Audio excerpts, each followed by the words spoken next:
Ulaw ka, ayun o. Sa ako na lang manubag. Kay last naman eh. Actually, wala ko ga-expect na maabot ko.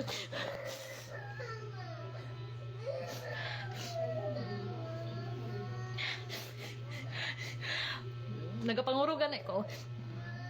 Nag-inom ko siguro 8 ka capsules. Pero murag wala may effect. Kuan lang siya kanang nagamanhid lang ako ang lawas kapangurog. So since naulawa naman may diri, ipadayon na lang nako. Okay, last naman eh. Last na makita ko din no. Ayun sa uban kaya na muna. Pero dili na ko kaya ang failed marriage after another failure.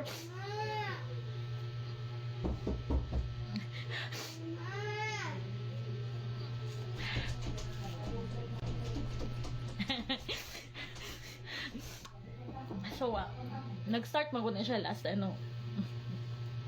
nag-cheat man ko nga sa pila ka tuig namong palag-uban kanang sumbat kanang degrade kanang heartaches pang-aapi sa pamilya. Ako nang giluom.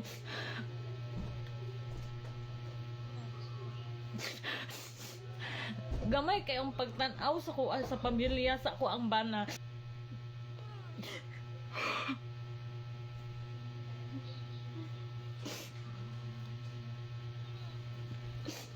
Nag-cheat ko kay ang attention na ako ang gusto, ang love na ako ang gusto, dili man ako makuha. Ang respect na ako ang gusto, dili man ako makuha. Giayos na mo ingon nga magiging okay na kabalo man ko dili gyud dapat i-justify ang pag-cheat kay dili man gyud na siya maayo. Pero once ma-receive ni mo ang attention na wala ginahatag sa imo, murag satisfying kaayo siya ba. And then nag 2025 dito na nag-start ang ano ko kayong away. Dili lang isa, dili lang duha, dili lang tatlo. Makita ni mo ang bana magsali sa page sa mga walker, sa mga pok-pok. Kay kuno napindot sa mga anak, kuno na tungod sa iyang friend, napindot lang daw niya kay gi-invite daw siya.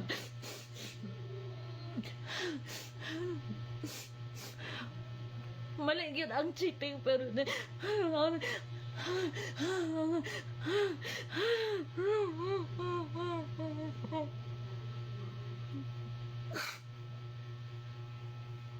kapoy kayo dali lang mag-ingon okay lang kaya lang dati makita na ako sa Facebook ng mga nag-live karon gusto na ako mabalaan sa tao ko sakit kalisod ako dili lang magsagubang og mga butang na ikaw ra isa ang galaman walay makaintindi sa imuha ikaw lang. As much as possible gusto na ako mag-open up sa uban pero wala pang friends. Wala man ko'y matutuan. Wala man ko'y madagalan. Tapos ang ako ang bana makakwento siya sa iyang mga friends. Siya ang biktima